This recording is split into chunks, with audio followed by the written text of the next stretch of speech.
The Dr. Fazil TV show is brought to you by POYA, People of Yuma Health Association. The Dr. Fazil TV show is intended for health educational purposes only and complies with all the HIPAA regulations.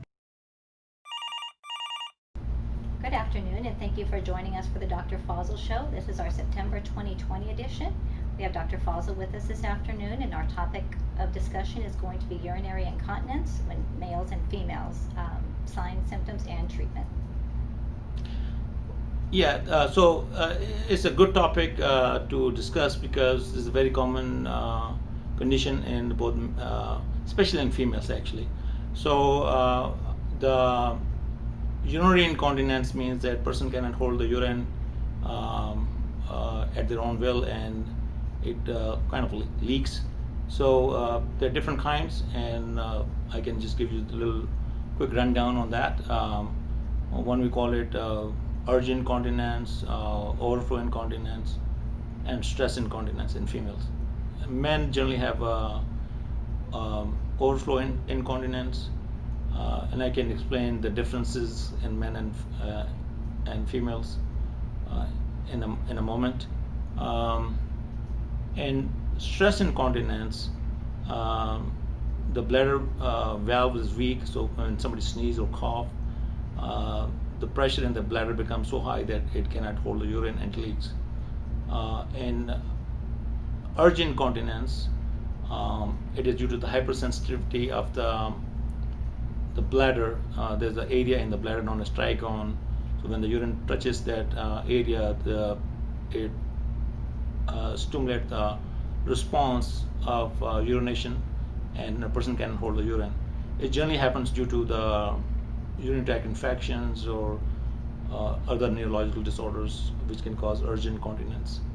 And overflow incontinence, it is a mechanical condition. That means that there's a blockage to the urine flow, and at some time, and the person cannot empty the bladder all the way completely, and at some time when the pressure becomes so high that it overcomes the obstruction of the urine, and the urine start to leak. And generally we're talking about like tumors or strictures in the urethra or around the bladder, causing compression to the urine flow. And men, generally the obstructive uropathy or obstructive incontinence is more common than other kinds, and that's generally due to the prostate enlargement. And they cannot completely empty the bladder, and when the pressure becomes so high, then it will start to leak. So they have different epidemiology in men and female. And is there any kind of treatment for urinary incontinence? Yes, so it also, and again, one thing I want to mention before we go to the next topic is that not necessarily one person can have only one kind. You can have mixed incontinence as well. That means you can have urgent incontinence as well as stress incontinence at the same time. So generally, before we make a decision, good history taking is important. Also, we have to do certain kind of studies. For example, ultrasound of the bladder or urodynamic studies, where we have to look at the innervation of the muscles of the bladder as well as the power of the bladder muscles, and that will give you an idea, or give us an idea that what kind of incontinence a person have. So once the diagnosis has been made, then the treatment would be dependent on what the underlying etiology is. Okay. For example, if somebody have stress incontinence, then we will recommend them to do Kegel exercises to improve the sphincter strength, or have a timed urination. That means to empty the bladder frequently, even they don't have to go to the restroom. To go, let's say at 3 o'clock, 5 o'clock, 7 o'clock, as a habit, so they don't have to have a full bladder where they start to leak. So that's one option. So physical exercise, timed urination, and there's another option is known as PTN, or posterior tibial nerve stimulation, where they actually stimulate the nerve in the ankle, and generally it's like a 21 days course. there's a little device we put on the ankle which have a nerve stimulator. It stimulates the nerve, posterior tibial nerve, and which also innervates the bladder sphincter. So when we stimulate the nerve in the ankle, it also stimulates the sphincter and causes the sphincter to become stronger. So it prevents the urination. So that's another way of doing treatment for stress incontinence. For urgent incontinence, for example, if it is a UTI, obviously we got to treat the infection with antibiotics, and if it is due to and there are other medications, for example, oxybutynin which will relax the bladder and cause a decrease in urination. And then if it is due to obstructive uropathy, as we mentioned earlier, the obstructive uropathy could be due to a tumor or mass compressing the urethra or urethral stricture. Then we have to dilate the urethra or take out the tumor or do whatever need to be done to unblock the obstruction. In men, as I said, the most common cause is prostate hypertrophy or enlarged prostate. It could be treated with medications like finasteride and Flomax, which actually shrink the prostate, or sometimes it is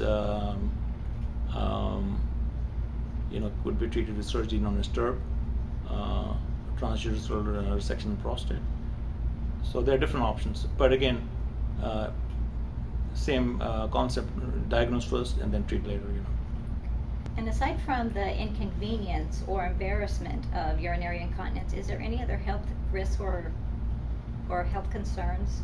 Yeah, so like in men, obstructive uropathy can cause, that's like incontinence is sign of obstruction to the urine flow. It can cause a back pressure on the kidneys and cause kidney failure due to hydronephrosis, and it can put you on dialysis. And in females, it can cause the same thing. It can cause back pressure and cause swelling of the kidney and and if this condition goes untreated for a longer period of time, it can cause kidney failure and hydronephrosis, and can put somebody on dialysis. And also it puts you at a high risk for urinary tract infections. And repeated urinary tract infection, as you know, can also go to your bloodstream and cause sepsis and even death. And there's certain kind of stones known as Staghorn stones. They can be formed from urinary tract infection, which could be caused from urinary incontinence. So yes, there are health risks involved besides inconvenience. That includes kidney failure, putting a person on dialysis, infections which can go to the bloodstream and cause grave illness or even mortality, as well as causing kidney stones, which are very difficult to treat. Once you get a Staghorn stone in the kidney, then you pretty much have to take the kidney off. You cannot treat those stones in any other way. So yeah, there could be very, very, very bad consequences for not treating this condition in timely fashion. So is it best to speak with your primary care provider as soon as you notice there is a difference in your urinary? Yeah, so the message to the audience is that this is not just an age-related process. Sometimes it could be something totally different, not related to the weak bladder, which people mostly say, no, we have weak bladder, and sometimes it could be an indicator of a very serious illness. So definitely this need to be addressed, just like anything else, any other medical issues. You need to talk to your primary care doctor, and then appropriate investigation should be done to see what the source is. And if it is just like common stress incontinence, that could be treated just with the physical exercises and certain medications. But if it is due to if it is goes untreated for a longer period of time, has caused kidney failure, then obviously specialists should be involved and appropriate measures should be taken. Thank you. This concludes the September 2020 edition of the Dr. Fazil Show. We do want to thank Dr. Fazil for being with us this afternoon to educate us on urinary incontinence and the causes and treatments of it. Thank you, Dr. Fazil. Thank you, Wendy, for having me on this show. Thank you so much for our audience to watching this show, and we'll stay tuned. We'll be back next month. Thank you.